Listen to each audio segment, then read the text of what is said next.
All right. Once again, bringing back the Dudsnbuds Podcast. This What up? is Dudsnbuds Podcast number 6, The Return. The return after a year. Yep, last stream was 11 months ago, around this same time. It was the heart Took of the pandemic. Heart of the pandemic. Also, my boredom of my old career. But yeah, no, I think, again, I've been taking the year to really focus on my new job, getting good at it, and being able to advance and be well at it. But again, I'm a year in, and I'm doing really good, so it's time to get back to some more internet bullshit. And I've been living in the same town I've lived in my entire life, doing the same thing I've been doing for 8 years, but I'm living the dream because I have all the things I want because, I don't know, privilege. White privilege. Or what would be the marriage privilege or something? I don't know. Privilege, like we live in a country that allows me to do very little to do a whole lot. The like things of like guaranteed. It's like graduate high school, have a parents that are like together, like don't get arrested. Like those are the things that you mostly need. Not that you didn't get arrested, but well, I've been arrested. Yeah. Oh, I've never been arrested. You've never been arrested. You've gotten in trouble, which is a little bit different. In trouble. Everybody gets in trouble. No, but I learned from my mistakes. There's some privilege for you. There's some privilege. Learn from your mistakes. Don't do the same stupid shit twice. Like breaking into country clubs and shit. Just don't ever repeat the same dastardly thing. Just do dastardly things to learn from them, but never repeat them. That's the sign of a criminal, you know. Right. No. And the funny thing is, though, is that only reason you got in trouble was because you got caught. We got off to a weird start. Okay. Yeah. So let's backtrack. It's been fun, but it'll be fun to talk about that. Nothing has happened in a year at all. Nothing really crazy has happened. Okay. Life continues and gets crazier. There's been the exact same day constantly, even in all of politics, even in all of pop culture. Nothing's happened. So yeah. So that'll make it easy on us. We could just start from here fresh. Yep. 9 to 5s are cool. Yeah, I don't have one of those. Yeah, I have one of those, and they're mind numbing. 9 to 5 sound terrifying. Yeah. My girlfriend Sarah, she definitely is in the 9 to 5 scene, and it does allow me to have my mornings free, which I have been using to play sports and actually work out and meditate. Try to make myself not be fat. Yeah, same here. Which is nice. But anyway, things we want to talk about today that isn't just random bullshit. No. Well, I mean, if anybody ever actually listens to this, they're gonna have to just always catch up with the brothers. So yeah, that's what's just gonna happen. I do think that we should still do another one sometime of what's up, what's good. I do like that. Yeah. No, don't give it away, dude. No, someone else is gonna come up with it now. Hey, too late. I already have the template made. Out of the feed. Nah. We already own it. Hey, man, I came up with that shit a while ago, and I was gonna do it for my job, but I ended up not doing it. I was like, this is too good of an idea to give away to somebody else. We should do it. I should do it myself. We should do it on like Mondays. We will, man. What's up? What's good? It was always my idea. It's like you look at what's up in the news, and you look at what's good to you. And then you just make that little circle. You square that circle. And it's interesting. At least it'd be interesting to us. And usually there are other people that are interested in the same thing we are. So maybe we'll get big. We'll get sponsors. Hey, sponsors, way to go. We'll get some biotin or something. So anyway, things to talk about today. Elon Musk buying Twitter. We're going to pull up some articles and take a look at that. I have some probably different opinions. First off, let's just talk about his haircuts. Elon Musk. You mean the fact that he has hair and basically money is equivalent to hair? No, I mean he paid for his hair. Of course he has hair, but now he's got these weird haircuts. Okay, I'm just kidding. I don't care what he looks like. The man is like reincarnated like Egyptian god or something like that. I don't know. It's like all the money in the whole fucking world. Tangent for the third topic. We're going to do the second topic. Tim Pool and culture. Tim Pool's been popping up a lot in a lot of different areas. He's kind of been floating, or his face has kind of been floating around with all the Twitter stuff because he was one of the people a couple years ago who took on Twitter. So we're going to talk about Tim Pool culture, his kind of collaboration with the Daily Wire, which is, I think, is super interesting. I think that's like what we were talking about, is where things are going, and I think that's a good. Those bigots over there. They're definitely that razor company. That's a razor company, right? It's one of them. The Daily Wire. Other things to talk about. I have written down sci-fi and shit. I think I have sci-fi spelled wrong, but that's okay. Dude, you're the one looking at it. You don't have to call yourself out like that. No, it's just a running joke because everyone always gives me shit about how I can't spell. spell. Yeah, the Dudley brothers cannot spell, okay? But it's not that I can't spell. It's that I just literally don't care. Yeah, well. I work in a job where I spell perfectly thanks to my grammar app, but I can spell pretty okay. Yeah, that's all you need. And then finally, well, I mean, my teachers when I was in school told me that I would not have a calculator in my pocket at all times, and they were completely wrong. I also have all the sum of human knowledge in there too. So I have a calculator on my wrist at all times that I never use. Okay, go ahead. What was 3? 3 is sci-fi and shit, so we're on the same track. And the final. The final is VR and the metaverse. Yes. I've been doing a lot of VR, dude. We're probably actually in the metaverse right now. Kind of. Just don't know it. Not yet. Yeah, dude. I've been playing. Dude, I am awesome at Beat Saber now. So you should get it, and we should battle each other. That'd be tight. Is there a battle feature in VR? Yeah. Okay, yeah. I'm still probably better than you. That's okay. Ooh, that'd be fun to find out. I can also record that too. I've been playing it like every night, man. That's how I do my calisthenics for bed. Me too. Yep, dude. It's crazy. So like after I get back from the gym, like my pre-workout is still geeking. So like I'll play another hour and a half of Beat Saber, and it's awesome. It's a good way to wind down and keep the heart rate up. All right, let's talk about Elon Musk. No, I like bullshit. All right, switching over to the fun tab. Elon Musk's lovely haircuts. Let's just see what some of the headlines are. Elon sells about $4 billion in Tesla stock after agreeing to buy Twitter. Elon Musk sold. That's boring. Let's see. Musk sells. That's actually interesting. I didn't know that. Oh, you didn't know that? Oh, I have something to talk about. So basically, one of the things. What? Tesla, yeah. One of the things that he did was he took out a margin loan against like $12 billion of Tesla stock. And I saw a tweet. I want to see if I can find it at one point. But what I was seeing is that if Tesla's stock drops $400, he has to pay that margin call. So he basically has to sell all of his Tesla stock to pay for the loan against that he's using to purchase it. Don't want to get into right this second, but one of my biggest concerns with that is Tesla's production factories are in China. So basically, the production and success of Tesla is directly. I don't think they're all there. They're not all there. No, but the large factories are. So the basically success of that is dependent on that margin loan for Twitter. So it's really intertwined and it's kind of weird.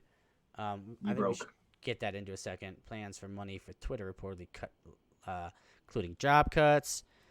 All this is boring. Let's go to my Twitter. I had some stuff saved that I thought was interesting. So basically, what I wanted to talk about with this is that people are freaking out about this. And I think it's hilarious. No, people aren't freaking out. Certain people are freaking out. All right, the people that are on Twitter are freaking out, and it's hilarious. Yeah, and it just proves that it's this like sacrosanct thing, and it's ridiculous. Yeah, like it's just there's so much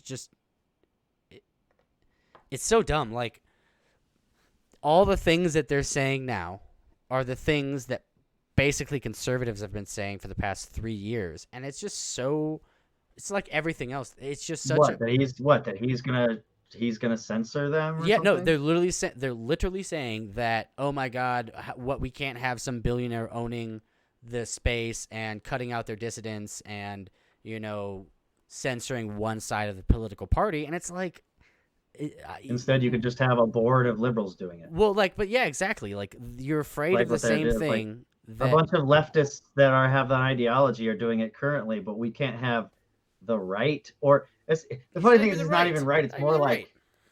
It's more like we can't have someone who is a who is interested in free speech doing it. That's literally it. It's like he's not even. I guess at this point, in the minds of nearly everybody, at least in the media, or probably just all around, he's just kind of like, now he's sort of right wing because he's sort of this stand-in for Donald Trump because he's super rich and says goofy shit on Twitter and is kind of an asshole. But he's not fucking Donald Trump. It's the same mentality of though people being like, "Oh, Obama is now on the right" and stuff like that. Like they just keep moving that window, and they're just wrong. My running theory for this is, so we saw a little bit with Joe Rogan, right? Joe Rogan was in the news for like far longer than he needed to be, being villainized, because there was just no one else to villainize at the moment, because Trump had been completely out of the limelight for over a year. Joe Rogan became this whipping boy because he was a white dude who had the tenacity to just say what he thought. He had the tenacity to just kind of put things out there and allow platforms for people that were not the right thing, you know? And so you've got Elon Musk who's kind of like now filling that role, and people love it. It's not that people hate Elon Musk. It's that people love to talk about him now. I think people hate Elon Musk. I think people. Well, they hate him for the same reason they hate Trump. They hate him for the same reason but they love to talk about him. They love to cry about him. They love to make him be in headlines. That's the thing. Like the Washington Post, for instance, which is pretty left-leaning. They are getting headline after headline after headline after headline talking about how bad this is. It's hilarious considering that they have the second richest person that owns them who does the same kind of shit. He buys companies, changes them to be towards his ideology, and it's so funny and backwards how people are crying about this, but then it's just like, Washington Post, you do know who your boss is, right? The second richest motherfucker. It's so again, this is like I think we need a different word than hypocrisy, because it's just crazy that, like, okay, did people freak out? Maybe conservatives did when Jeff Bezos bought Washington Post, but also like, no, I don't think they did as much. Either. They were like, oh, someone with money bought something that he could buy because he had the money for it. They're like, oh, cool. The Washington Post was already like a left-leaning thing. He just bought it to kind of revitalize it because it was a dying brand.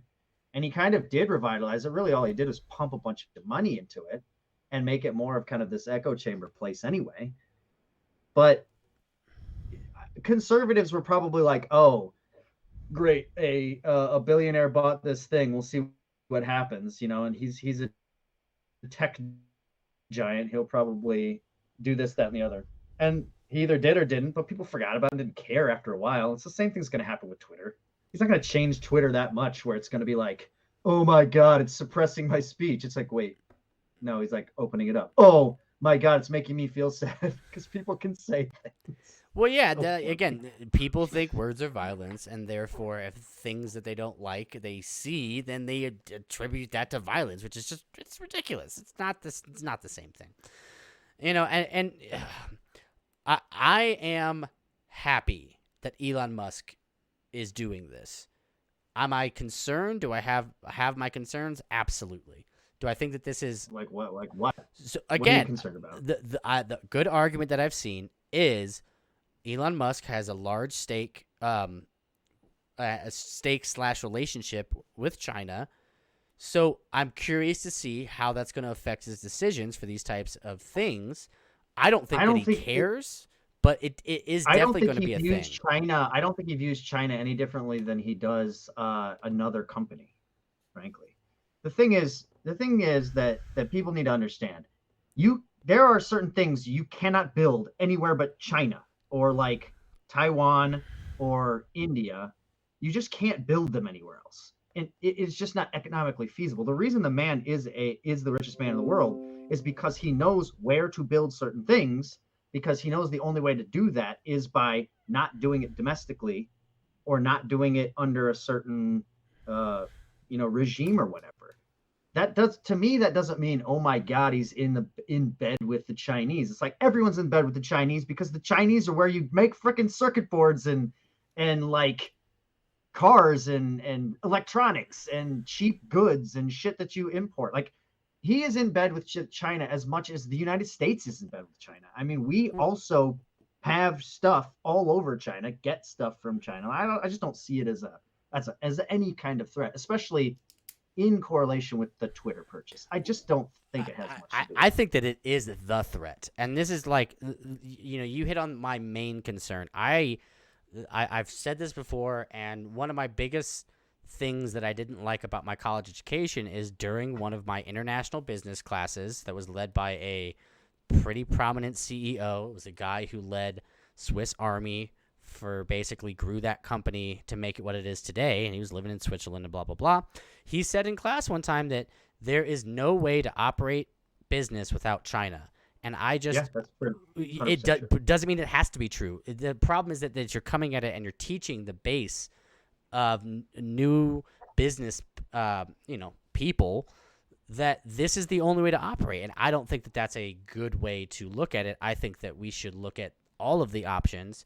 Now, again, I agree. In some ways, he's right, but in other ways, he's pigeonholing basically all of production and not. What do you think he should do? Bring all of his factories over to the United States? I think that we should do as much as we can in the United States, and then everything we can't do things that aren't in China, whether that's in I'm South talking about America. Elon Musk. Like, what could he possibly do that would be financially beneficial? Get rid of all production in China and bring it over to the United States? It just makes no sense. You just can't do that. You can't do that because the materials, the goods, the factories, the cheap labor, everything's already there. It's all, the structure's already there. You can't change it. And if you brought it over, you would just ruin all of that that's already established. The fact is, like, it might suck that it is the way it is, but it is essentially the only way we can operate right now, because China over the last 20 years has, I'm More like not even gonna call it 60 years. smartly, maybe It's more been like 60 years, dude. Yeah, sure, 60 years. Basically, it was back in the 80s, but very much more in the last 20 years. They've grown, and they have positioned themselves on the world stage such that you can't outcompete them.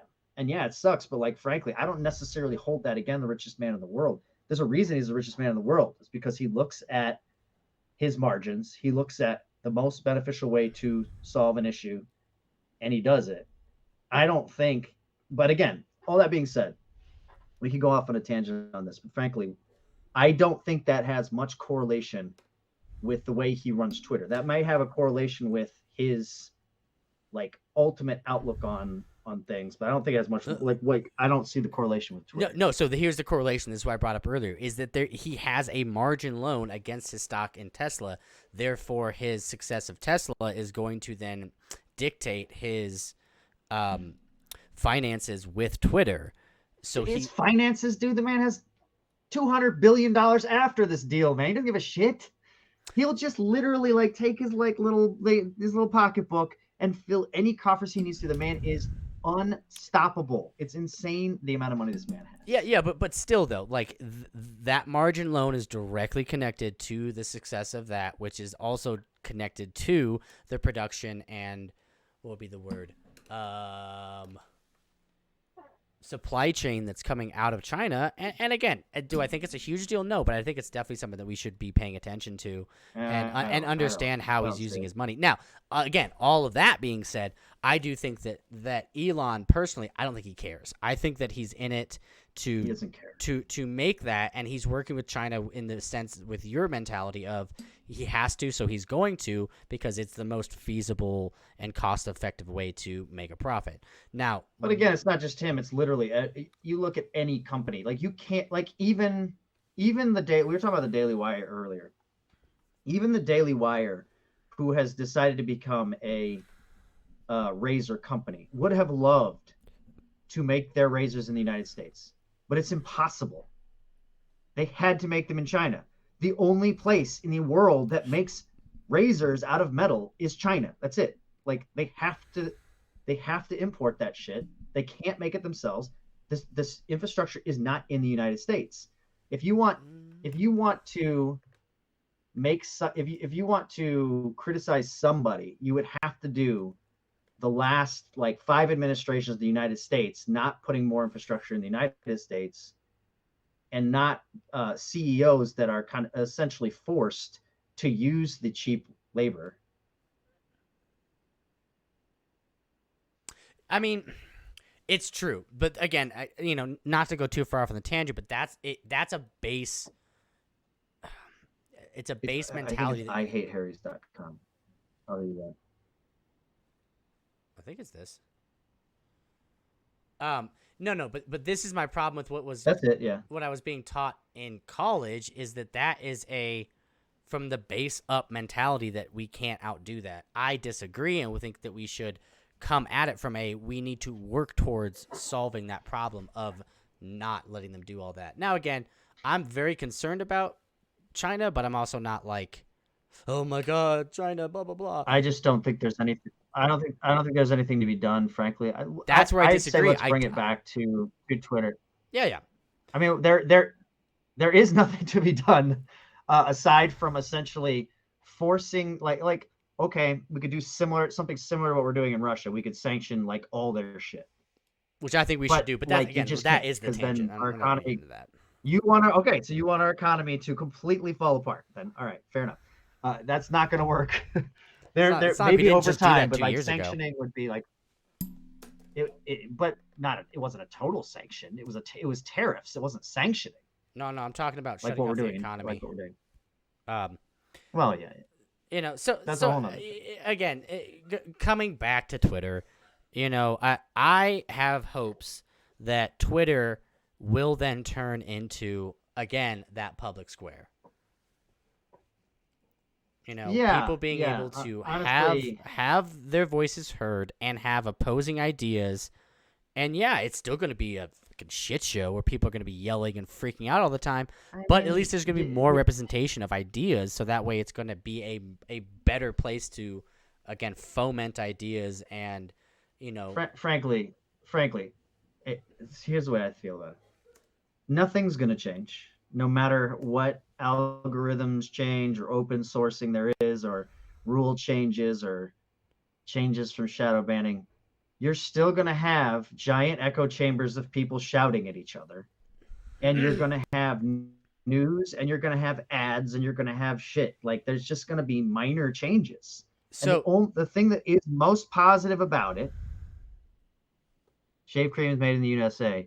Our razors sourced in Finland and made in facilities throughout Asia, including China. Okay, exactly. Cool. There's that then. So yes, I was right. Well, I heard it from Jeremy Boring's mouth. So, but yeah, I mean, nothing is going to change. People are worried about it, but nothing is going to change. Like I guarantee it. Like what? Like okay, so he unbans some accounts and people will get pissed off. Some people leave Twitter and then eventually come back. We're still going to have angry people yelling at each other. That's what you have on Twitter, and then you have like news articles and videos. Yep, that sounds about right. What is going to change? What is going to change? What are people even worried about? Well, all right. So that's a good question. What are people worried about? People are worried that. What is the left worried about? First off, what is the left worried about? They're worried that they're going to be inundated by people being rude to them, basically, is what I think that they are concerned about. Yes, they are worried about people who say mean things being able to say mean things and people's feelings being hurt. And they don't Who understand. Fucking cares? Well, yeah, they just don't understand what free speech is. Granted, everyone, I think, it just have this different perspective. They completely understand what free speech is. They just don't want people to do it because it's mean. It can be mean, and you can hurt people's feelings. They understand what it is. I don't think they know do. What it is. They do. They don't like it. That I can agree with. And it's like, they don't know like what it. Is. They just don't for people like that they don't agree with. Exactly. They like it for themselves, of course. They like it for the people who have their ideology, but they don't like it for people who they don't like. And they don't like any person to have if any person can have a platform, then mean people can have a platform. That's going to make the world a worse place. And so because Elon Musk is, it's hilarious because he hasn't done anything yet, but they think, oh my God, he's going to open up and do this. This is going to be the worst time of our lives. And the most hilarious thing is the people who are having the most meltdowns are actually people who work at Twitter, which are almost like, what are they, like 98% leftists? Yeah, so you saw that meme. Yeah, no, Like literally 98%. There was a like, Pew poll that went through voting registration per company, and Twitter was like 98%. no, it wasn't voting registration. It was donations to the Democratic you're right. Party. It was donations. Actual dollar bills they gave to one political party or the other. 98% Democratic, the Democrat Party, from all people on Twitter. And the 2% are the only ones that were brave enough to say that that's what they did, because they were probably more than that, but immediately ostracized from their work environment. So these are the people that are freaking out. They will shut their mouth if they want to keep their jobs. I don't think that Elon Musk is just going to go in. He'll fire the higher ups, but he's not just going to go in and fire everyone at Twitter. The whole thing would break down. Yeah, he's not going to do that. But he will fire everyone who tries to sabotage him, because he's smart enough to do that. Yeah. Because what he'll do is he'll bring people from the outside to look at all the stuff that's happened so far, and he'll see everyone who's messed with everything, and everyone's written all the code, and he'll be able to tell who's done what, and he'll fire the people who've done nefarious stuff, and anybody who tries to sabotage it, he'll find out, because he has unlimited money. And that's just how it's going to go.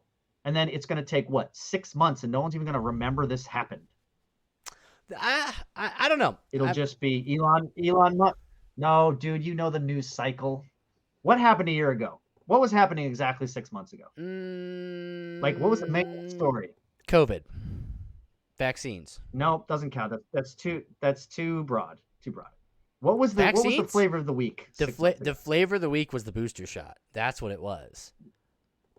Yeah, but like, what was the mainstream media talking point?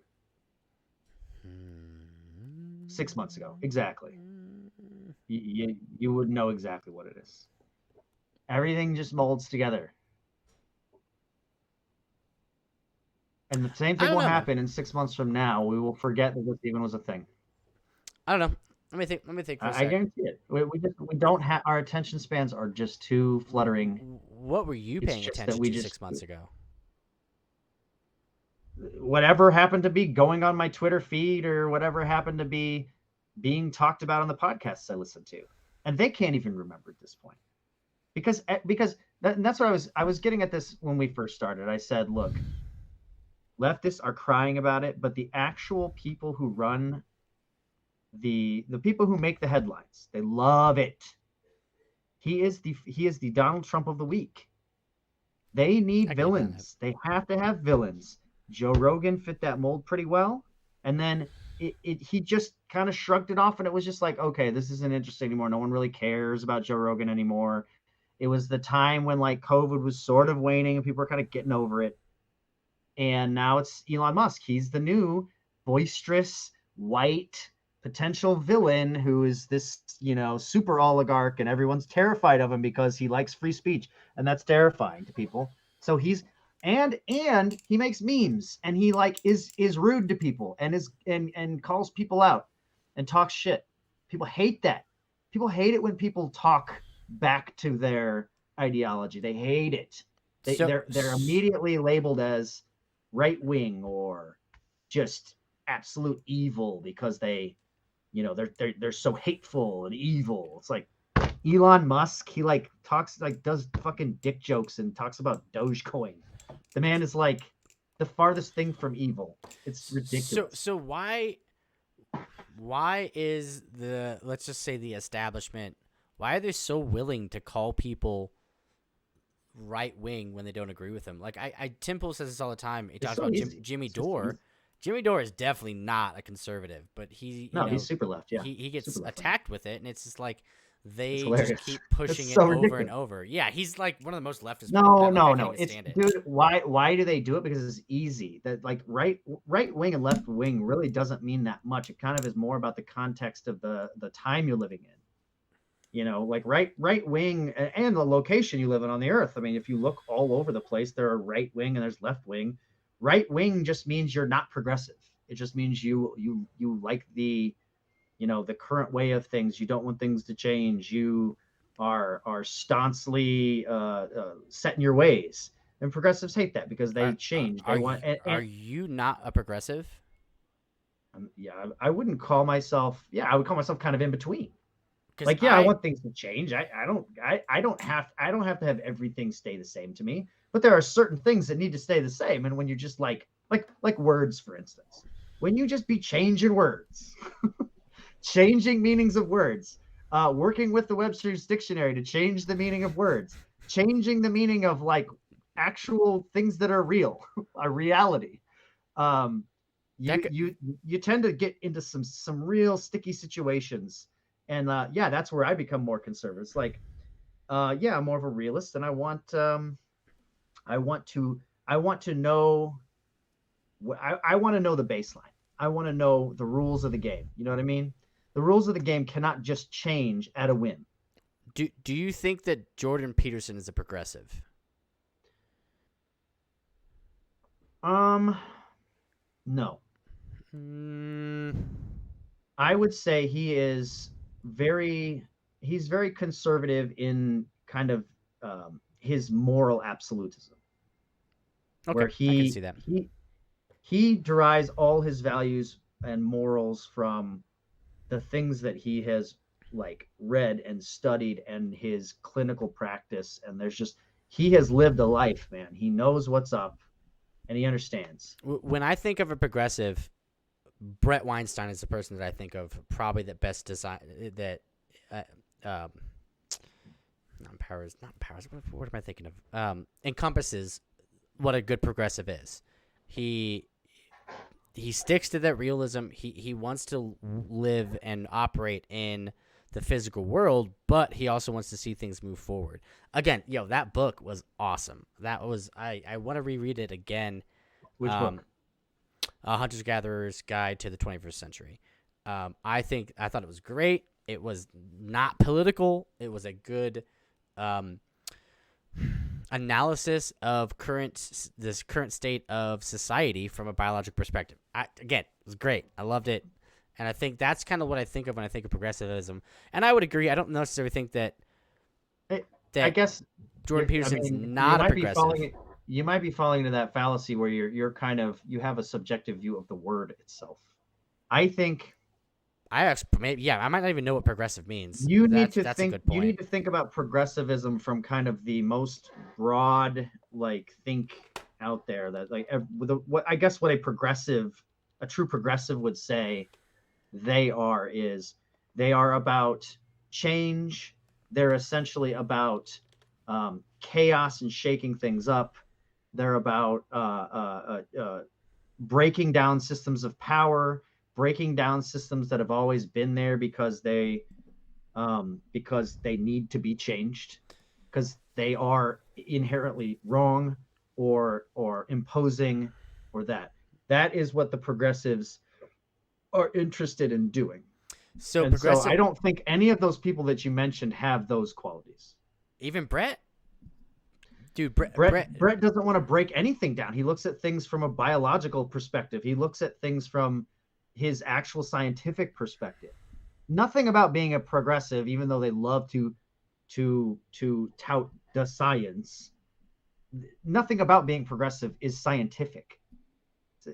When you do science, as far as I'm aware, you have to test stuff out, and maybe things can change. But what happens is you have to come to a consensus of what is actually real. That's what science does.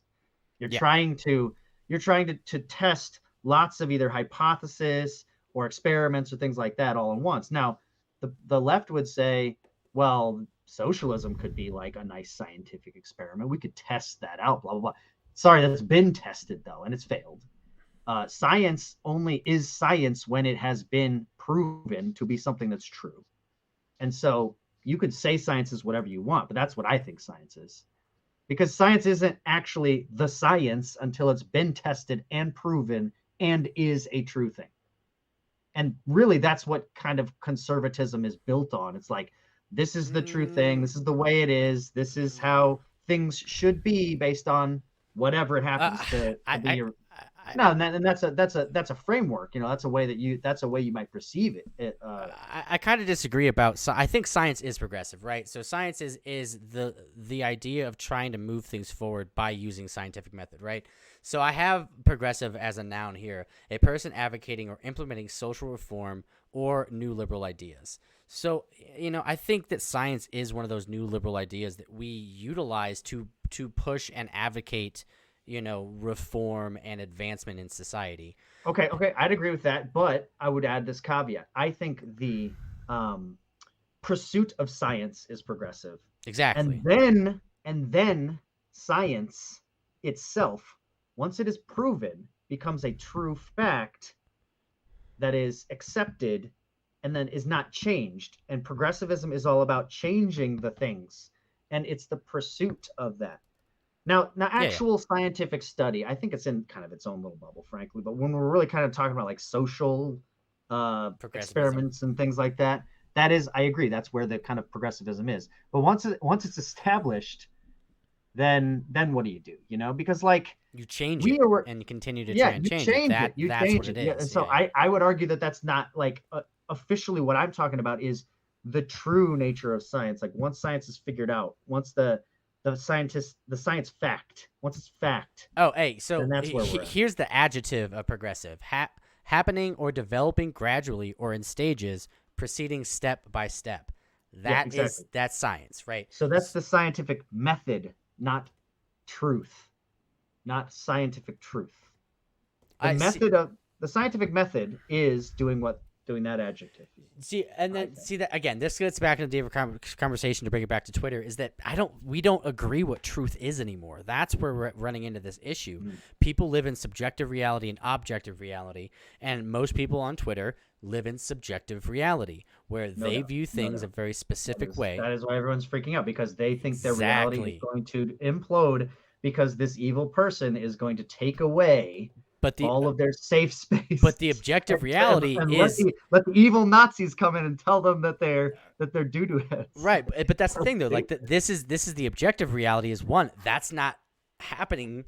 It's actually happening in the inverse. So people are subjectively viewing this perspective that they think is going to happen to them. They're just afraid because but they're afraid because they don't have the muster to actually have legitimate hardcore conversations about objectivism. Nope, they don't. They don't need to.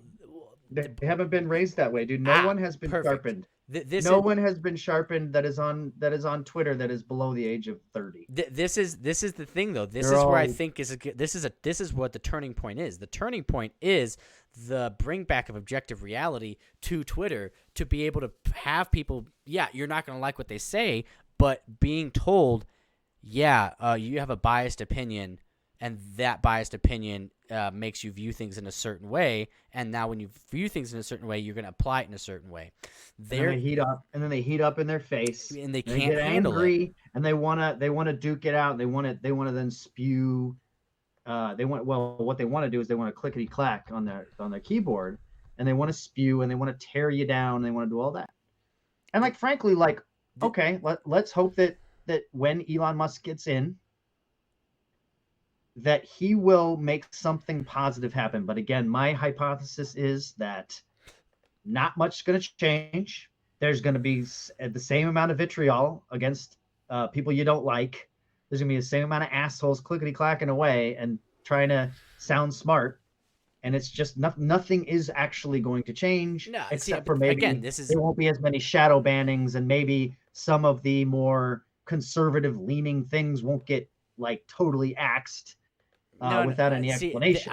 This is kind of where I disagree. That might happen. I think that, again, this is what I'm talking about, where objective reality is going to be brought back into Twitter, where people are going to be pissed off, but you're going to have two people that are pissed off at each other arguing, and there's going to be the conflicting interests. But in current, Twitterverse, one of those people gets booted. So that person wins, and they're not able to do it. Well, now they're not going to get booted, so that conversation will continue to ad nauseum, and other people are going to be able to view this. I think that's probably good, but the fact of the matter is it's probably also not good. Now, here's why it's not good. Because I truly believe when people sit down and talk things through, that it's great. When people can start to listen to each other's perspectives, that's great.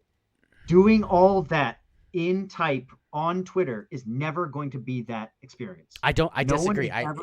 It No, used to it's be that never way. going to get to that level. It never was that way. Here's why. Here's why. Mm.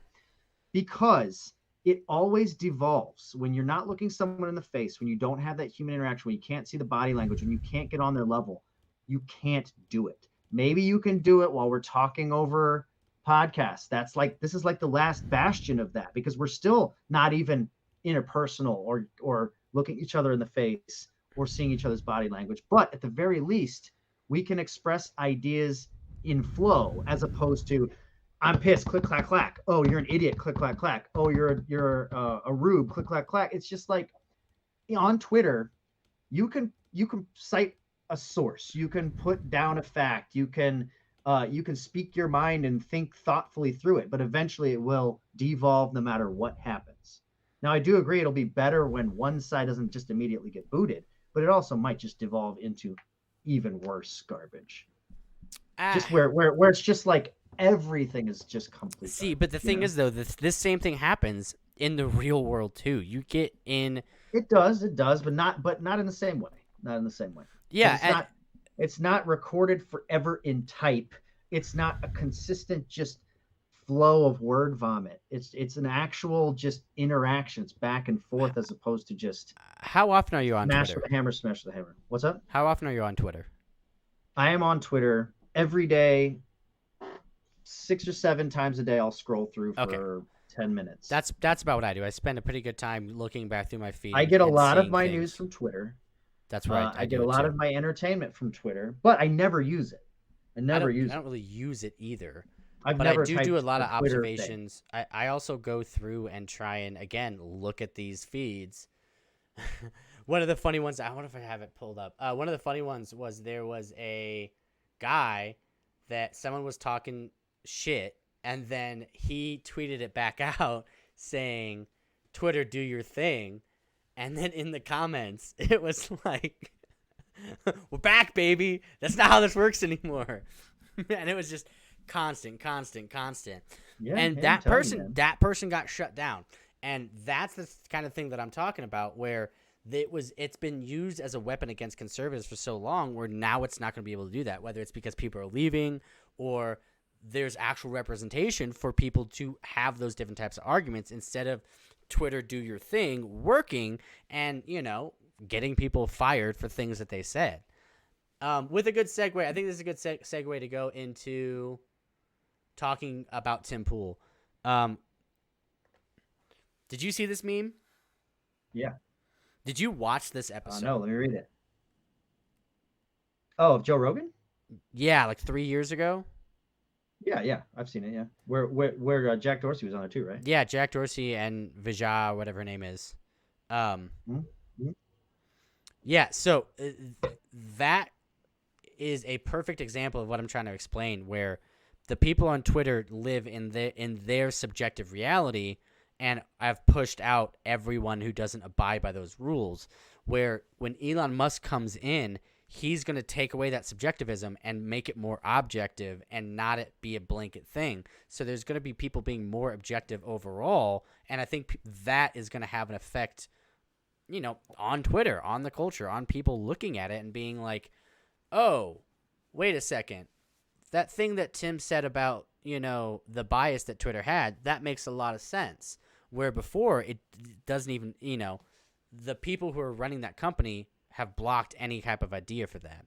But okay, you don't think that it's going to still devolve into just echo chambers? Because if Elon Musk, let's say Elon Musk says, okay, if you don't like what someone's saying, just block them, and then just everybody just blocks everyone they don't like, then no one's talking. Everyone's just that's how it should be, though, because you are going to find people like me and you who are going to seek out that opposition and engage in those conversations. Yeah, I guess that's true, but I don't know if that's that many people. Maybe it is. Dude, this is where I think that this is where the power is, right? Because we think that 98% of Twitter is this, but it's really not. I think that even Elon Musk said something about it, that basically like 80% of the actual populace is not represented on Twitter. It's basically 10% and 10%. He wants to open Twitter. He wants to open Twitter back up for that middle ground. Populace of what? The world? Absolutely. Like no, like what portion of the world is actually on Twitter? Like young people. But even the people that are on Twitter, like he wants to open it up to people to have a more centered view, and you get a more centered view by looking at both of the sides. And again, people like me and you are going to see these idiots arguing, and we're going to see them going back and forth, devolving into bullshit. So you we're going to be think that you think people are going to? You think the line is going to move more from the center to more from like far right to more into the center because no, I think it's going to move from the far left towards the center. Because people won't be I guess the easiest way to say that is you think more people will become more moderate. Yes, and that's the point. Yeah, that's the easier way to say it. Yeah. And I think that's going to be the biggest benefit of having this. Yeah, I would love to see people become more moderate. I think everyone should be more moderate. Because people who aren't paying attention, they see Twitter and they see just one side of the subjective bias. But if you're seeing both sides of the subjective bias, whether that's on the right or it's on the left. Yeah, that is my Twitter feed. That is, I actively tried to make my Twitter feed. Like I have everything from the Washington Post, New York Times. I have all the left leaning, and then I have random Fox News or Sean Hannity, ultra super right crap like that. And I do see both sides. And when you see the far of each spectrum, you can just read what they say and be like, no, that's fucking bullshit. That's fucking dumb. Or you're just like, that is written that way to stir up a certain person. It's so obvious, and it's on both sides so much. I actually got into it with my best friend group on our group chat once, and one of my friends told me, he's like, "Oh, Fox News is way worse than CNN." I was like, "No, they're actually exactly the same. There's almost no quantifying that there's like almost no difference. They're exactly two different sides of the same coin." And he was like, no, definitely, I watch CNN. I know Fox News is the worst. They're definitely the worst. And I was like, they're awful. Yes. CNN is actually the worst, though. No, there is no the worst. No. It's objectively. Don't make that same one. No, I'll make that argument. They are hands down in the same way biased towards one thing. Now, biased, yes. News, I can agree. That's what I mean. That the bias is what I'm talking about. Yeah, we're talking about bias. You're right. See, and like, look, I also disagree that there's much difference between either of the two. They're almost identical, except on two different sides of the spectrum. I would argue based on just views. I think CNN is garbage, and they've been caught plenty of times in just flat out lies. And I think I mean is pandering to their side of the political aisle. That's all I mean. Very true. CNN is if you're asking me if CNN is a worse network, they're awful. Yeah, they're just garbage. They fail at everything. I don't even know how they still exist, frankly. But Fox News is pretty bad in that they are, they very much echo chamber everything they do in the same way that CNN does. Yeah, that's my argument. I can agree with that in the sense that, again, they are both the biased networks of the different sides of that. You have MSNBC, which is also very similar to CNN. And my problem is that, again, I go back to the thing that brought me to Tim Pool, the Covington kids, man. Who reported correctly on the Covington case? Nobody. That's the answer. Nobody did. I would say that maybe Fox News got it a little bit quicker than everyone else. But the Covington, you know what I'm talking about, right? The Covington case? Oh, yeah, no doubt. Yeah. So, that was one of the biggest things that woke me up was when I saw that happen, something wasn't making sense. I started looking on the internet. I found Tim Pool, and Tim Pool had the right analysis of it, which was, I don't know what the hell is happening. Like, this looks really weird. We should wait a sec. And then the next day, he's like, this is what really happened, and this is what people are saying happened, and this is where people are wrong. And that really opened my eyes to that smaller end of the journalism. But again, I think that Fox News has been a little bit closer to that type of analysis. That's hard, though, because... because they immediately. So what happened was if I remember correctly. And don't get me wrong, I don't watch either of them. Me I neither. really, That's I don't really agree. have I don't a watch great either. I don't really have a great example of either one. The only time I would ever watch them is if a podcast I listen to I don't even do that. rewatch them or happen to be on a Twitter feed or something like that, or Facebook feed or something like that. Of course, my Facebook is completely unpolitical whatsoever. But Fox News, in the same way, they jumped on it trying to defend them before they really knew all of the things, and in the same way that CNN tried to smear them. It just happened to be that Fox News was correct, and there's been a lot of things like that. Those kinds of things happen. But that's the thing that happens every time because it's always a slant, it's always a spin, and it's almost just like you just don't give any weight to either one. Don't watch them. I guess it's the best way to put it. If you have a brain, just think for yourself. Don't let these talking heads try to tell you what's up. Or you could just go watch the H3, why do people watch these? Why do people watch these news organizations anymore? And you know what? The answer is they don't. Unless you're old and a Trump supporter and you watch Fox News. No, people watching Fox News, that's for sure. Or you're old and you're and a Democrat, you watch some CNN, but also MSNBC. The reason CNN just gets no viewership is because they also compete with MSNBC and every other media outlet that's completely left-leaning. Where Fox News is kind of in its own little ship. And so if you are old and a Trump supporter, or really you're going to have Fox News. They've done a great job in branding the fact that they are the right-wing news site. They used to try to cover that up. They don't do that anymore. They don't say the most unbiased news ever anymore. They used to do that. They don't do that anymore. They don't give a shit. They don't need to.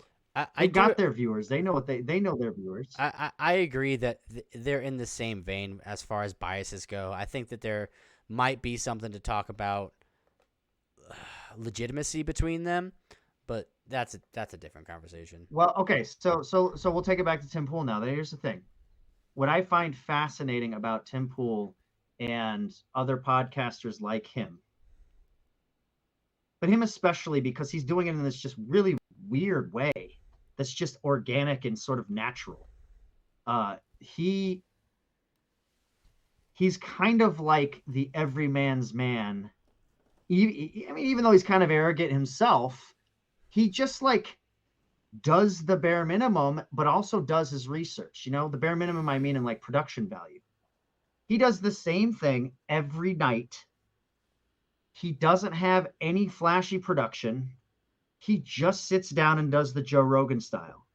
And he's kind of put this spin on it because he's a little bit younger, a little less edgy, and he's just and he happens to get good individuals to talk to. He's done a good job of making yes, but not all from the right. But the other people goes on his show. They're the only ones he can get on, but they all want to go on there.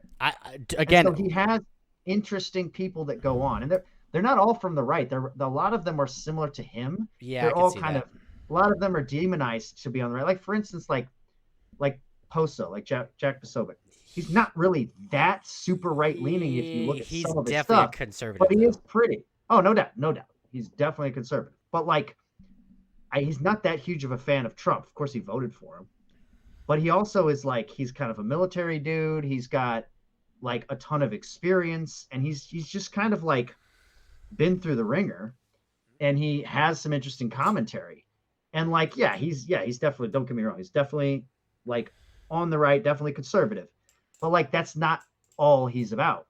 And the people he has on have interesting takes. But again, Pool is not doing anything in terms of production value. He's not doing anything in terms of going out of his way to make tons of thousands of different shows like the Daily Wire is. He's not hiring people to get in front of cameras. He's just kind of doing his show. He's keeping on doing his show. Wait, that's not true. He's definitely hiring people to do other things like that. So here's what I mean. The contrast is the Daily Wire is hiring people to do show after show after show, all kinds of different stuff. He's doing that now too. Tim, sort of. He talks about doing it a lot, but what he's really doing is he's doing the bare minimum, and making millions of dollars and having some interesting conversations that is keeping his viewership. And he's doing it in a very I, organic way, and he's doing it in a very cheap way, and he's continuing it on. That's what's fascinating to me about him. this is the other thing that I think that goes into the second part of this same topic we're on, is the culture, is that he's all about building culture. I think he's actually trying to do that. He's got multiple shows. He's I trying to do agree. I different agree. things. He is. He's not there yet, though. He's really close though, and that's where it's He's like working at it. He's working at it. I do agree. But what he's done with the what my point is how what he he's got done big. with Yeah, I the feel that. minimal with what minimal he's had so far, where he literally just started from doing a YouTube segment where he's just talking to a camera to doing some on the street stuff, some camera. Then eventually, like, his jumping off point was 3 years ago going on Rogan. Everyone's like, oh, who's this guy? This guy's kind of smart. And then he did his own thing, and then he finally started his podcast, which has been huge. 500 episodes he's in now. And it's like, I bet the dude makes $100K a week just on the show's like input. Easily. And like not that's not even YouTube money. That's just like what people will pay to watch him. And then there's YouTube ad money that he gets and sponsorship money that he gets. So like he probably is raking in, $3 or $4 million a year doing the bare minimum. And he definitely is spending that money to make culture and this kind of stuff. But it's just fascinating how he's gotten to where he is as organically as he does. And I think that's it's the power of YouTube. That's what I'm saying. This is also the power of being genuine. I think that at the end of the day, he's genuine. He's fairly honest. And again, he does his best. Oh, I think he's completely honest, almost to a fault. He's honest. One of the best episodes. That's his brand. I think one of the best episodes that I've ever watched was, I loved that Charlie Kirk Vosh episode. It was great. Charlie Kirk looked like an idiot, and Vosh was making good points. And that's where I think that I wish more people were willing to go on his show to have those conversations, because it would be more entertaining. It's fun to see people. No, that's a great point. I think Tim Pool, that's the thing. He's pigeonholed. Okay. He's pigeonholed as the rights. He has. Like, I do think that's his biggest fault. Because he talks about like, oh yeah, I've tried to get these people on. It's like, dude, no, because you keep having the same people on. You haven't tried hard enough. Oh no, there are people out there that goes both ways. I think it goes both ways. There are some people that want to, but I think his general assessment of people don't want to come on and be combative. They don't want to do that. People don't want to be put in the spot in their shows. Your point is well taken. His show would be so much more interesting if he had like actual like. A lot of people agree on his show. That's the problem. Whose fault is that though? Is that his fault, or is that the actual side of that ideological I think perspective it's probably that they don't want to do some of his fault. Because think about it, man. Like there are people out there that he could get on. They don't have to be. Did you see freaking Cenk Uygur from the Young Turks? He can get somebody. They don't want to do that. I know most people don't. The prominent people don't, but he could get people. He could. Did you see the one time, I forget the kid's name. He was a pretty prominent, like, right person that then turned left. Do you know who I'm talking about? Did you see that episode? I don't know what his name. Either way, this kid was arguing with Tim, and he made a fool of himself. Because what he said to him was, "Oh, Joe Biden never, admitted to quid pro quo." And Tim looks at him and says, "You can't say that on my show because you're wrong." So, well, I've never seen the video. Then why are you talking about it? People don't want to be called out like that, because people who are dumb, who have their cookie cutter ideas, go on a show like that and get challenged and then get made. I don't know, man. I'm just saying, there's got to be people out there he could get on that are more that are maybe not even like, he doesn't need like a leftist YouTuber. Just maybe more people that are kind of like a Brett Weinstein, who are really smart in their field but aren't conservative. You know what I mean? Like, he's getting a lot of conservatives, and it is getting stale.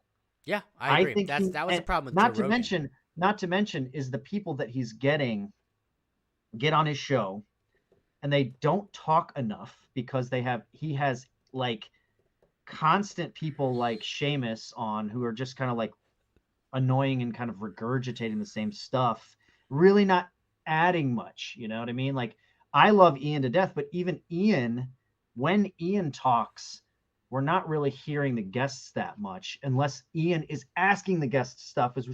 That's where I love Ian, because Ian will bring in like he'll ask like way out there questions. Sometimes they're dumb, but most of the time they just are like kind of out there, like a question a hippie would ask.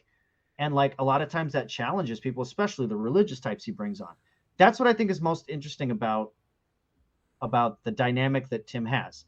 And also, this is where the dynamic I just mentioned with him and the people he usually has on, that is what is different from Joe Rogan. Yeah. That I think Tim has, that I think he's found.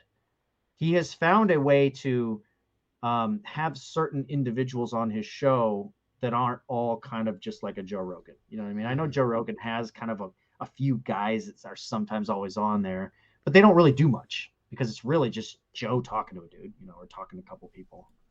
Tim Pool's made it more of an open forum conversation around table kind of thing. I agree. That's really what he's got. I agree that Tim doesn't get he doesn't let his guests, the interesting ones, actually speak enough. And you have to be kind of bolsterous on his show to get your word in. That's why, like, it's crazy when he has... That's where he needs to learn that. Well, yeah, but that's where it's crazy when he has, like, Libby, Poso, Seamus, and Ian on, where they're all just so annoying because they just yell at each other.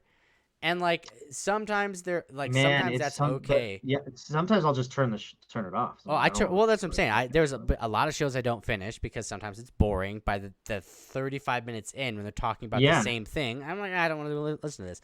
But sometimes the senators. But again, a lot of that's conservative. I would love to see. Again, could you imagine? Like fucking Bernie Sanders would be the most amazing show. Bernie Sanders would be an awesome show. The other one would be really cool. It would be unbelievable because they would agree on half. They would agree on half, but also they would challenge him. But also he would have a lot to say. Yeah, and exactly. He would. He's not. And Bernie Sanders is not an idiot. Did you ever watch the Bernie Sanders with the Joe Rogan podcast? No, I think I would like to. It's a great episode. I'm sure made me like Bernie Sanders a lot more because like, he had his full combos. The man is a psycho socialist, but he's also smart and he's interesting, and his ideas are interesting. Like I would want to hear him. You know what I mean? Like I agree. His ideas are interesting, but his application is the problem, right? We're like so again. Did you watch that? I mean, Tim Pool needs to have a freaking Elon Musk on. Well, I mean, I have the tweet right here where he keeps on asking Elon to come on his show. I think it's going to happen. That and I think he went on the Babylon Bee. Like, what the fuck is the? Well, no, I think I'm pretty sure I could see a Jack Dorsey, Tim Pool, Elon Musk, Joe Rogan show, which would be fucking awesome. Honestly, leave Joe Rogan out of it. I'd be fine. No. That would be way cooler. You want Joe because you want Joe to moderate. You want Joe to bring down the. To what would be the word?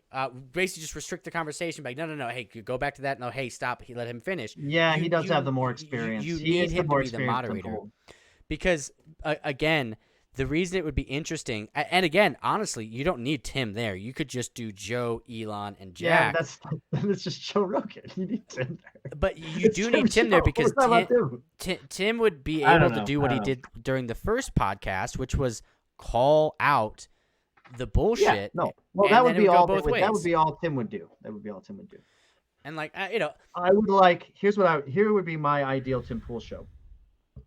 Elon Musk, Jack Dorsey, Luke. Yes, Luke would be dope. See, I miss Luke. Luke was awesome on that show. Yeah, and he'll come back. I mean, he's got his own Luke stuff. Didn't want his name out there as just the guest on Tim Pool. Or he just wanted Tim to do Pool's his own co-host. thing. Yeah, no, he didn't. Where Seamus is totally fine with it because Seamus does nothing, and the only reason anyone knows his name is because it's Tim Pool. Yeah, but kind of the same way with Luke, but Luke's actually done something, and Seamus is just kind of, I don't know, there. I don't know. All right. Kind of popping, just touching a little bit more on the culture stuff, man. I think that what we've talked about is that we do need to build culture. And to build culture, we have to talk about our ideas and our perspectives. That, bring it back full circle, I think that's what Twitter, the new Twitter, is going to allow it to do, is people to be unafraid to go out there and put out a either contrarian or non-status quo opinion without the concern of being fired from your job, which is what a lot of the conservatives are having happen. And again, you got people like you're still putting it out there. You're still putting it out. Well, yeah, but like again, dude, Carpe Donktum got shut off the platform for making memes. That completely destroyed that, and it also sent a message to anyone who was going to make political memes to not do that, at least not on this forum. It's going to open up that space to be able to see both of those ideas now, and that's going to allow that opinion and that culture to foment and butt heads, but then it goes back to like that yin and yang where you have both ideas melding to make the full idea. And that's what we need, because right now we only have one side. We'll see. I think that requires too much cooperation. We just don't have that. I don't think it requires in our world. No. I don't think it requires cooperation at all. I think it requires what word is it? Not cooperation. Interaction. It requires just interaction. It doesn't have to be cooperation because the internet though. You've seen interaction on the internet before, right? It's just I don't think.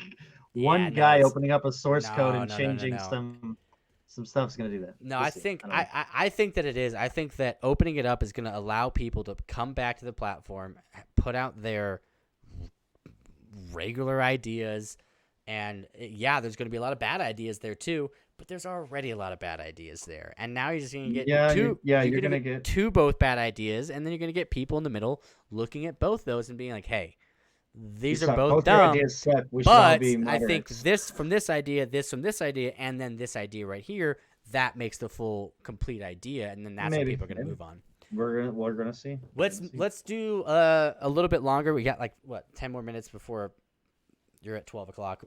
Let's talk about Meta and VR, because I think this kind of goes back into spaces, interaction, and all that kind of stuff. Yeah, it's gonna be. Yeah, we can even correlate that with kind of what I was talking about before about actually seeing, talking, body language.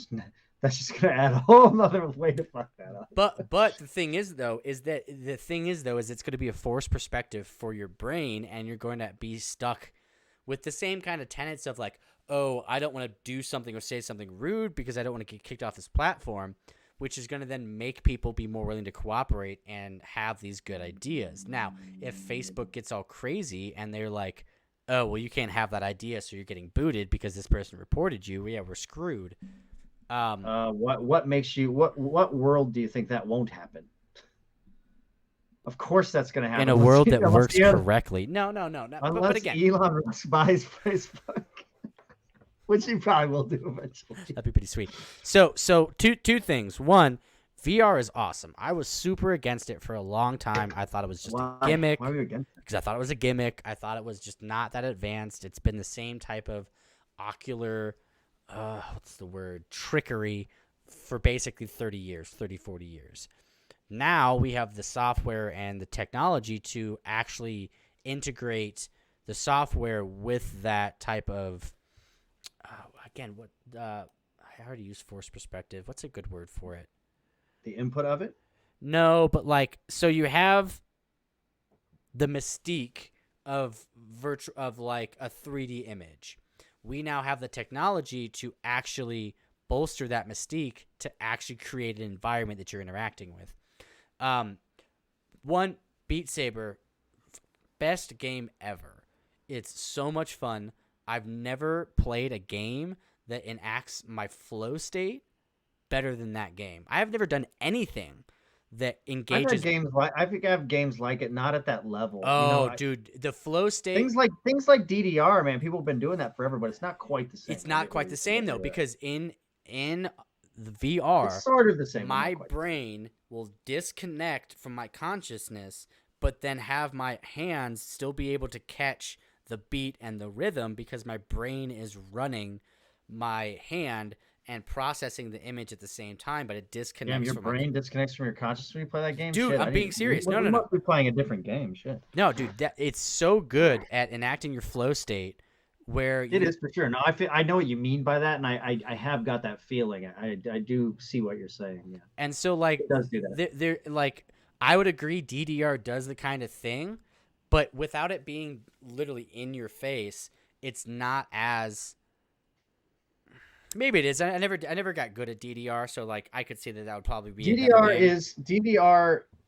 It's not. You don't get that Yeah, immersion is exactly. what you're Like, looking for. because The you're immersion is what always you're knowing looking you're for. playing in an arcade, you're on a mat, you're doing this thing, dude. When I'm in the VR, You can man. get in the flow state though. That dude, people get in the flow state when they do that though. That like you can't deny that. Yeah, no, definitely. Your brain is sending signals to your feet faster than your feet are than or like slower than your feet are moving. And Like your that's my feet are point going about Beat Saber is that I've never had any game that I've played Yeah. that does Well, that okay. just So like that. that is I agree that it's awesome, but here's my take and maybe my argument with you because I think that you might be positing that this is at some kind of higher tier than I really think it is. Yes, it is amazing, right? It's amazing technology. The software has essentially caught up, and it's probably only going to get better and better, way better. Yeah, But it also still feels like a game. it's definitely a game. You are not at the level where I put the thing on and I'm in the Matrix. Now that goes to my next point. That's the metaverse. Which is not there. It's super close. I was messing around last night It's at Horizons. super close. You're like a little fucking carrot. No, You're like running around like an animated carrot. Bro, I'm telling you, like a dick or something. It's not even that, dude. I made an avatar yesterday in Horizon, and it looks kind of like me, but it's really close. And like the metaverse, like Horizon is super weird. And it's almost too much, like it's too overloading. Like I've been playing I almost said DDR. I've been playing Beat Saber hours a night for months, right? I put on that for 35 minutes. I was going to puke because I couldn't handle the overstimulation of me being in that environment. My brain wasn't used to it. So Wait, what is Horizon? Is that Horizon the game or is that a thing? Let me pull it up for us because it's something that I want you to get into because one, it's Horizon is like what, a VR chat? It's Facebook's VR chat is what it is. But it takes it to the next level because, all right, so you remember like 2 years ago when I was talking about how we have to create this virtual space that we can create. Yeah, we're going to still do it. I'm going to do it. It's going to be way better now. I'm going to do it now. No, I'm doing it now. That's what I got onto Horizons for because Horizon allows you to create worlds and do basically different types of activities, whether it's meeting, games.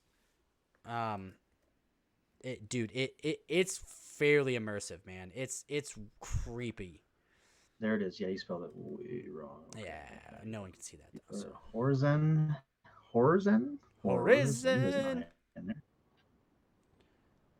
So like, I'm one of the things that I've tasked myself with for the next couple months is I'm going to build the Agora in the metaverse.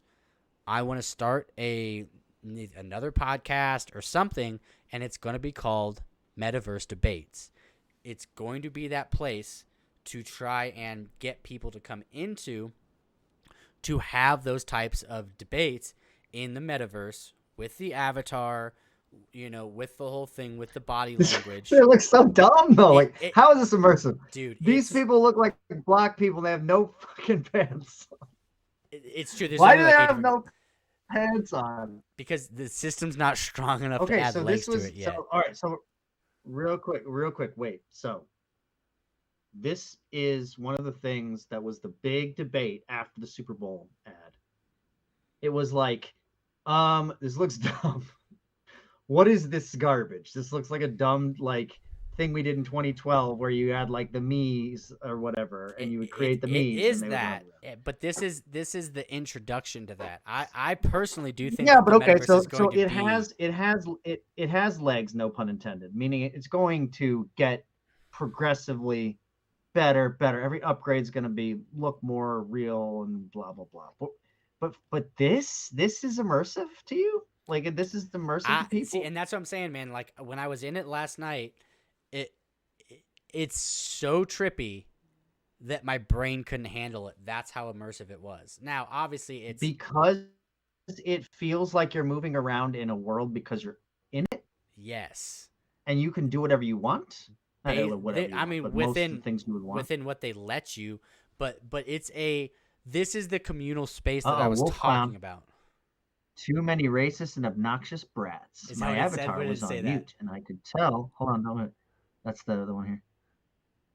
My avatar was on mute, and I couldn't tell it off. I couldn't get it off for hours. Some kid called me the N-word like 10 times in a row, then reported me. Someone in the group let me know that I couldn't even talk, much less call anyone a name. Didn't matter. It's horrible that I won't let my niece go on. I don't want her to be called the N-word.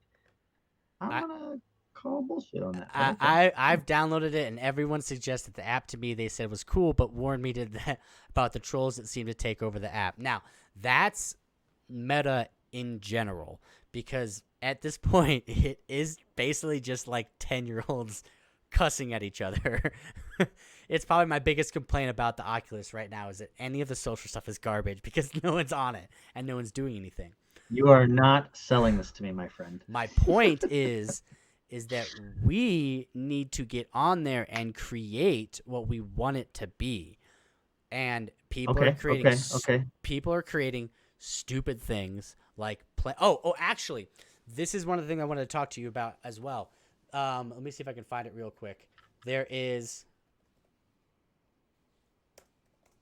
Catan VR. So basically, this is something that we should look into doing as well, because you're kind of in the good niche to be able to do this, where you're recreating these board games in a VR world. And I think that there's really something to that, where people are going to be able to communicate and commune with their friends around the country and around the world, and board games and this medium is a place to bring people into that, to get them used to that. Yeah, let's From see. there, Okay, so you expand. we already did a lot of that, but we did it face to face on things like Zoom, and we did it actually seeing the person and playing on a virtual table that we just see on all our screens. We just don't have it integrated into our eyeballs, and we're not in the same digital room. We're in a chat room where we're seeing each other's faces. Yeah, but the digital room is cool though, because I imagine it's cool, but like I don't understand where the benefit is.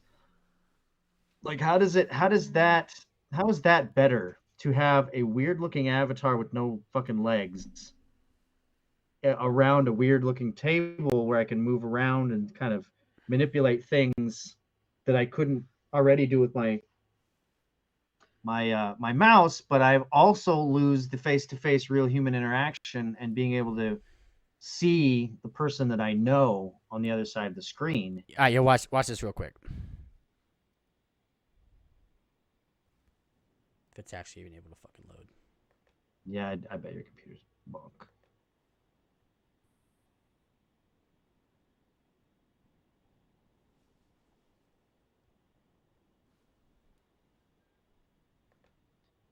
Yes, so all the multicultural people get together, make their little avatars.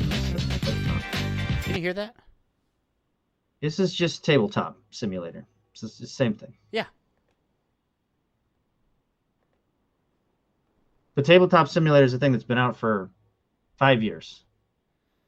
And I can play just like this, except I can see you, my brother, as opposed to you, my brother, who looks like a fucking carrot. You don't want to look like a cat? Or some kind of furry. It is kind of furry. Here's my point. Right now, it's all about games. To your point, I do think if you created the right spaces, like Decentraland, I think is a better example of this. Decentraland is a place where you say, I'm buying this warehouse in this virtual space, and I'm going to deck it out so that people can show up. And when they get there, we're going to hang out. Not only that, we're going to sit on this virtual couch, or we're going to have a long form podcast. See, That the to me is metaverse and cool. Decentraland and metaverse are basically the same things competing. One is I mainstream, and understand that one they is are. the dark web, right? So like, Yes, I understand they are, but this to me is worrisome because when you allow anything to go, kids going around and screaming the N-word and just like being idiots, it just dilutes it to the point where no one wants to use it. that's why you need You to can't have a space where it's like this is for intellectual adults to Nah, use. see, but again, you can curate spaces to be able to be that. That's where Okay, again. if you So can do that, this that's great. is going to I'd be like like to make sure that really is a yeah thing. yeah. So this is going to be that experiment, right? I want to spend some time. Because VR chat was not that. But VR chat's VR amazing chat though. Yo, VR it's chat's amazing, amazing but it's though. also pure, unadulterated chaos. Garbage. Yeah, exactly. It's not even garbage, just chaos. It's So just chaos. this is And where I it think really shows what it is, and it's impossible without a literal totalitarian draconian overlord to make a society like inside this work correctly. dude, you're Because explaining Facebook. no, All right, I'm so not explaining no, Facebook. no, no. All That's right, not so Facebook so because so Facebook will algorithm to me. If I have to run into 10-year-olds no, that no, I no. don't care about or know that are going to call me the N-word because there's no reason, No, I think that's not Facebook. I think you're kind of missing the point, right? So Facebook is creating the platform one at this point with people running around like that. That means that ideas are able to be spread there and aren't getting shut down. And just because you say something, you get zapped from it, right? So we create our own metaverse space that when Yes. we are in there, we The dumbass curate it 10-year-olds are not and allowed. kick people out and only That'd be allow great. That'd be people to great. do things. Yeah. So this is something that If I you want that to work on. they Facebook, the platform, you can create groups and only certain people can get in. Yes, that's Yeah, good. so apply should that happen. same thing to Horizon's metaverse worlds. Okay, sure. Yeah, Where I'm with you there. let's That'd build be this sweet. thing that we can let people come in, and we can even run it through like, hey man, you have to get the special code to get into this room from us. Yeah. So like Or token. well, that would be again. I think we should do it both at the same time. The reason why the metaverse works so well is because it's on a fucking thing I paid $300 for. I don't have to go spend 2 ether to go buy a fucking space in the in Decentraland to try and build this shit. No, I can do it for free in the metaverse, and then once we have the capital, Oh, the metaverse for sure. That's what they want. They want to make it so accessible to everyone who has VR. Period. And that was our conversation that we had like 3 years ago about how it wasn't as accessible and there was no way to really build that basis of it. Well, Facebook Yeah, I was like, has what are we gonna do with this in VR chat? You can't do that in VR chat. Exactly. Oh, Decentraland looks cool, but Decentraland is like the space is too expensive. Exactly. Well, that's where the metaverse is really going to allow this kind of streamlining of these ideas. Okay, well, ideas so in what the does the space. metaverse allow? So I don't know how you may not know all the ins and outs, but I guess my question would be, does the metaverse allow you, in the same way that Facebook allows you to start up a group, does it allow you to simply have a warehouse that you can turn into a studio? Yes. How does it give you that? So in from what I've seen so far in Horizons, one, you can even see it right here, right? So there's workroom, Mhm. there's Horizon venue. So that there it is right there, right? You can create a literal So it's an app. A what? It's an app. It's an application that's hooked onto this. Basically. But like even in the Okay. main Horizons like platform, you can go in there and you can create a room for yourself. They call it a world, whatever. But it's a manipulatable room that we can add objects to. We can design it how we want. I think that the venues is a good idea because that's what we want. We want a stage. We want people to come into it. We want to advertise for what it's going to be. And my point is have you ever seen a meta debate so far? No, it's definitely emerging. I like it, and like frankly, like this is the kind of thing. So back to the Tim Pool thing. Tim Pool decided to do a thing a certain way. He decided to have a certain look, which is ridiculous in my opinion, but he decided to have a certain look he was going to do every time. He decided to have a certain setup that he was going to have that was always going to be familiar when you get on. When you come to Tim Pool, you know what you're going to get. If he branched out All now, right. Let's watch this real kind of quick. stuff, it'd be insane. Check us out. It would be much to his benefit. Where are the pants? Where are your fucking pants? Why does no one have pants? Literally not fast enough to have feet in it yet. That's why they took it out. That's insane to me. They gotta make it not look so dumb. Yeah, but you're asking for something that's not They look like able to. They look like bisected. They're me's. They look like bisected Disney characters. They're so bad. Like, how can you? I'm sorry. They don't have feet. I don't think it looks that bad. I don't think it looks that bad. Then make them like not. I don't know. Make them blocks or something. Like, who cares what they look like? Until you can make. No, they want it to look like you. It doesn't look anything like anybody. It looks like a bisected Disney character.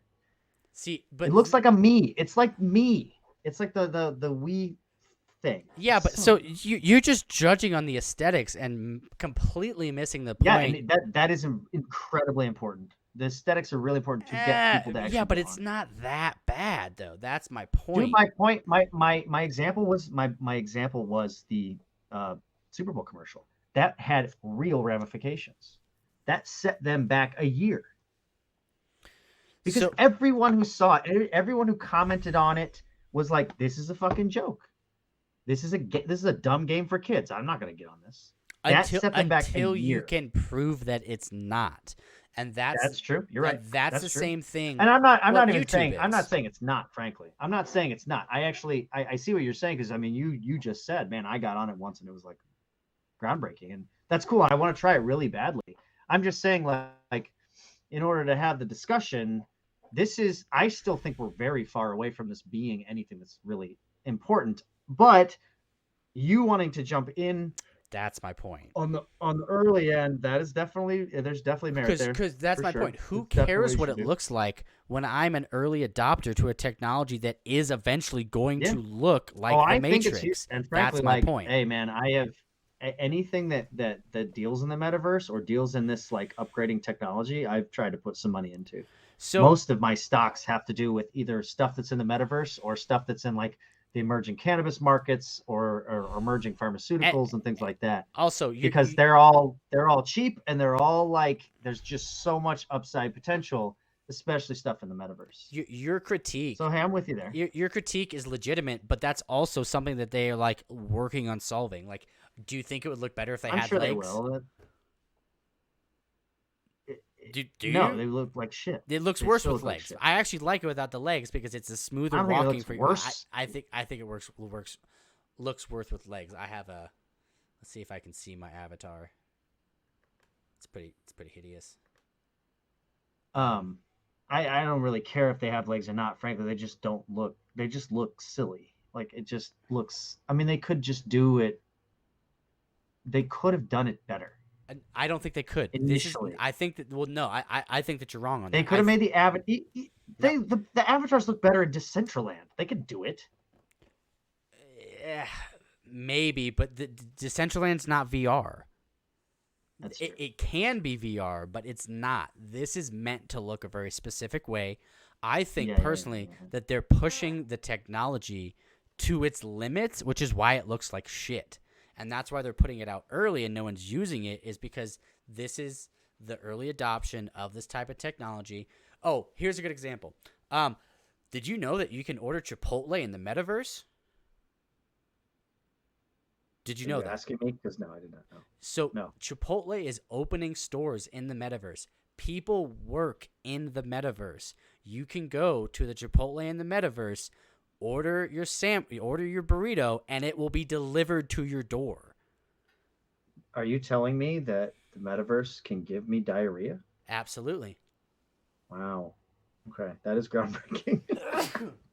My point being that is groundbreaking. Is that Chipotle is an early adopter to this technology. Yeah, but you know what else I could do with Chipotle is I could just go get it, or I could use my phone to have Grubhub. My point is that Chipotle is adopting the technology early. They're being I'm a just playing leader. devil's advocate. Your point is that I will be more inclined if I'm playing the metaverse to buy Chipotle than anything else because it's the only thing that's there right now.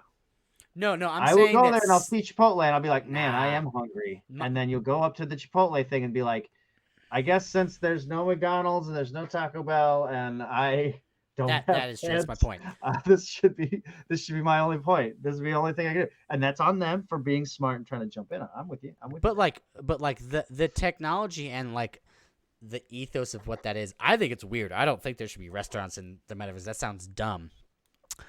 Well, But it's advertising. It's not actual it's restaurant. not. It But is a way somebody to does. advertise to you to get you to. But somebody order their works shit. there. Chipotle pays someone to put a VR Yeah. headset on Because and it's a do little more VR shit. interesting to actually interact with somebody as opposed to just go online and order the damn thing. Frankly, I think it might be. It's an interesting concept, It's an but I don't interesting know concept. how much easier or worth it is. But it is something that's new, and the fact that we're talking about it Is the point. with our, with all our hundreds of thousands of subscribers listening as well. AKA ghosts. Um, What up, bitches? So again, this goes back to, yes, it's super new. It doesn't look pretty, but to be honest, it looks pretty damn good. The technology is working really well, and I think that this is something that I want to work on. It's only going to go up from here too. Yeah, exactly. It's not like it's not going to be big. It's just I don't think it's where it needs to be, and it's not like they could just be like, well, we'll wait till it's the great technology before we release it. It's like, no, you just release it and then just fix it. It's like every game they've ever put out in the last 5 years. Again, like, we'll just release what we have, and then we'll release a bunch of DLC that'll fix it eventually. It won't be shitty. This is what I would like. This is what I would like to do with this over the next summer. I'm going to try and build, like I said, the Agora, and that is going to be a way to advertise getting something done. I can screen grab my VR headset with my setup right now, and we can start creating content and extracting it out of the metaverse. Yeah, we should do that. And again, that's the early adoption of the technology. You're going to start seeing and people are doing this. People are doing podcasts in VR. People have been doing podcasts in Decentraland.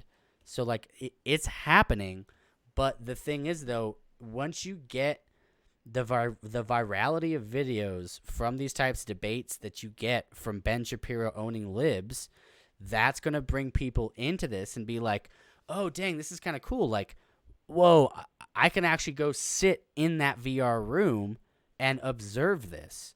That's going to bring people. Again, that was my initial desire with the Agora anyway, is that you have somebody on stage having a conversation, and you can literally turn your head to someone next to you and say, I don't like, what do you think about that? You want to pop out into our own room and, maybe do our own debate, blah, blah, blah. It's going to give people that ability to connect to people in a literal locale who are sharing the same ideas and the same topics. Yeah, it'll be interesting. It'll be it also need to be a space that's very heavily moderated. But that's fine. If you want to get, but you can actually have real debates too, where it's you've got a moderator and a debate stage. That could be very, very cool. Exactly. And if the person who's moderating has control of the space, they can boot people on in and off to again be able to do that. This leads to crazy concepts like digital security and digital DJs. Like, there's a lot of really cool type of like all that infrastructure will be there. It'll be there with time for sure. So again, I get your concerns being like, oh, it looks bad and oh, people don't want to do this. Yet, I think people will want to do this type of thing. Yeah, I agree. No doubt, I agree. It's a little bit harder now. COVID's lifting, Denver's popping off, dude. We have massive concerts. There's things are going off again in Denver, which is awesome. But, what is the next 10 years going to bring? People are working in remote areas. Corey's about to move over back to Grand Junction, so I'm not going to be able to see him in person very much, anymore. So, like, what if it gets normal? Again, this goes back to Elon Musk with like Neuralink and shit. Like, what if all we have to do is jack in our Neuralink into the metaverse, and then we get to be in the Agora, and it feels like we're actually there. Now that shit's creepy, and I have my own other concerns about that anyway. But Yeah, and then your body heat can then charge your VR. that's actually a good idea. I actually like that idea. You could just get on a treadmill, and as you're walking, that's what actually charges it. God, I don't know. It's a little too matrixy for me.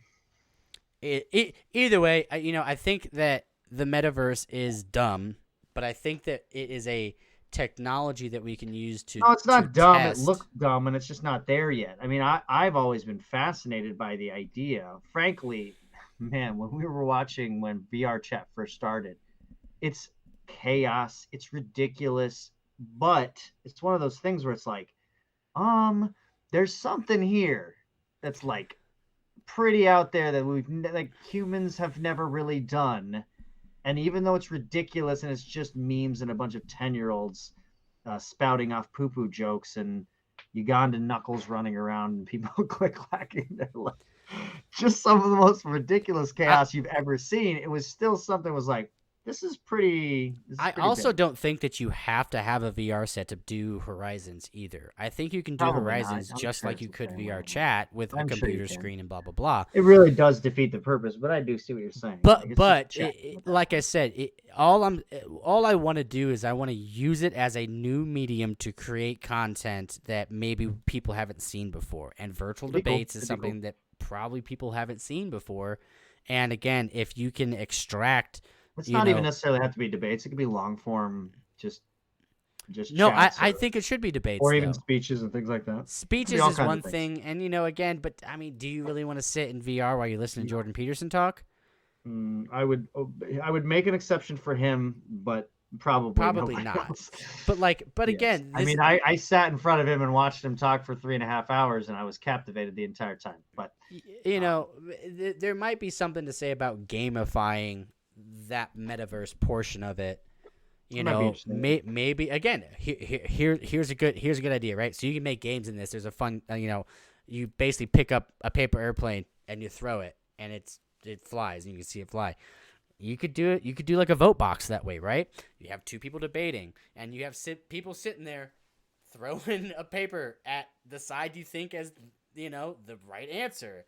And every 5 minutes, you can throw an airplane at it, and you can see the score of how many people agree and disagree per the topic. Like I said, there's a way to gamify this kind of stuff. Yeah, that'd be awesome. That's the way. That is the type of stuff that would make the interaction to the podcast more interesting. And Exactly. Tim Pool did this. He made literal like interaction between the viewer and the podcast in his super chats. He's not the first person to do super I say chats. YouTube did that with their super chats. Right, but he has made it a big part of his show. That's true. Doing super chats at the end of the show for 45 minutes. I don't see many other people doing that. That's a huge part of his show, and it is a huge part of the way for his audience to interact, and it's a huge part of it for him to maintain his audience because if you're really heated about something and you agree with it or you disagree with it, you have the opportunity to kind of weigh in as long as you have a thoughtful response and you pay $5 to do it, which is fucking genius, but it's also like it's dastardly, but it's genius, It's like that's the kind of thing. I just see good ways to integrate. Like I said, I haven't done too much in the metaverse to like really see and be able to speak heavily on it, but I want to spend more time. Like I said, I want to create a space, want to create a new venue, and then we have a venue, and then from there we can see what types of things can we add to it. Can we add games? Like how restrictive can we be? Those are kind of, we can play around with it. That's what I'm saying. Those are the types of things that I want to look into because this is exactly what I was talking about 3 years ago. By the way, you have your username and email up right now. So if anyone ever sees this, you probably want to cut this part. No, I'm not sharing it on our side. That's only you can see that. I keep switching between the main room and browser view. Very nice. I'm paying attention. No, but like this is exactly what I was talking about. They built the base platform to build upon to create our own thing.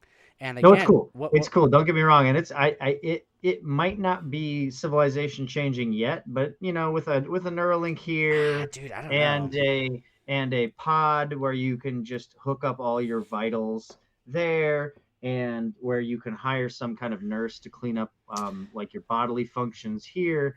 then maybe we can really live in the Matrix and it'll be. I don't know. Did you ever see? Was it Wreck-It Ralph? Did you ever see that movie? Yeah, it was a great movie. So you know, in like Wreck-It Ralph, they're like walking through the internet, and the internet has their different like That was the hubs second and one, stuff. yeah. Like, yeah, that's what I envision the metaverse in like 3 years being. And Yeah, so like yeah. you want to. I also Like Ready imagine, Player One. well, shit, yeah, I imagine Decentraland being like that now, but that actually costs real money. Where this is a space that people can engage in with low, cost entry. So I don't know. Either way, we're going on an hour and 40 minutes right now. That's it. Okay, that's Only? good. I got more time. Only. We got one more. We got one more thing to do, right? We kind of skipped over sci-fi shit. Well, So, yeah, you skipped over my favorite thing. Great. Let's save that for next week, and we can actually look into it some more. Fair enough. Yeah. But yeah, man, it's been fun. I was gonna say 40 minutes. It's 11:30. I got work tomorrow anyway, so. Who don't got work tomorrow? I mean, I don't go to work till late, so. What was I saying? I have work right now. I got to do some shit. I have a regular job that I have to show up to a bank and do bank shit. So. Fun. So. Yeah, no, it's good catching up. I want to keep doing this. Hey, man, I would challenge this as let's start. I want to start maybe getting some interaction if we can. That's the whole point. That's what makes Tim Pool's stuff. That's what makes Twitter. That's what makes the internet interesting. Is where I love chatting with you, but man, I would love to open this up. Well, Like, and again, hopefully we see, can get that there goes in a month or two. Dude, right back to the metaverse, dude. That would be a place to. Who cares for pulling in 10-year-olds, dude? If 10-year-olds are listening to ideas, that's going to be the base of creating culture. So maybe a little older than 10. Lower than 10? Older than 10? Yeah, 10's just. 10-year-olds. See, all right, real quick. The funniest thing. So, like, I've been playing this other VR game that's called what's it called? Anyway, it's like a disc throwing game. You read Ender's Game, right? Mm-hmm. So you know how in like Ender's Game they're like in like the floating space and they're like trying to score on each other and stuff like that. They made that in VR and it's perfect. It's so much fun. Like you're really like you feel like you're gliding, you're flying around, you're catching a disc, you're throwing it, you're punching people, you're catching it, and you're moving and you're like bouncing off the walls. It's super. Is it Tron or is it Ender's Game? It's more like Ender's Game because Okay, it's a 3D space and the goal is in the middle of it. Oh, there's a goal. Okay. Yeah, and you're playing on teams and you're passing the disc between people as you're flying across the court, and basically you're trying to get good throws in. The reason I brought it up though is because it's inundated with a lot of toxic players, and it's all like 10-year-olds and 15-year-olds, and they all cuss at each other. And one of the things that the main insult, there's two main insults that I've found so far in the metaverse. One, you're like 3, bro. What are you, 3? Like a 3-year-old. So the 10-year-olds are calling each other 3-year-olds, Yes. which is them projecting that you're like young. The other one that is Like, no, I'm 35, you little shit. Yeah, exactly. No, and the other one is dog I'm water. 3 times your age, you little shit. What is it? Dog water. It's like you're dog water, bro. Straight Is that dog just a water. thing? Is that like from Fortnite or something? Dude, I have no idea where it It's came probably from. Fortnite. It might be, but people Dude, call these each other kids are dog water. they're not coming up with stuff originally. This shit is from something. Either dog way, water. it's just fomented, and it's like. Oh, so people- you've been playing against other human children, Yeah. 10-year-olds, and And they call each other potentially dog water. adults. They're adults in there. I can tell. There's some mid-20s in there. Dog once in a while. water. Most of us, yeah, Okay. but, like, all right, I have found a new word. That's It's the new word, and it's the new insult for kids these days is calling people dog water. Remember how people call them trash water? I remember trash water. You never said trash water before? No one ever called anyone that. That's not a Yeah, thing. no, that's true. It's people call each other trash water. Bro, use some trash water over there. I don't think so. I've never heard that before. I'm almost positive I have called people at Sholem trash water because of all the trash water we had to deal with ourselves. I'll give you that. Okay, fair enough. So anyway, let's end it there, man. All right. It's been Been fun. real. So, Talk to you later, man. All right, 3, 2, 1.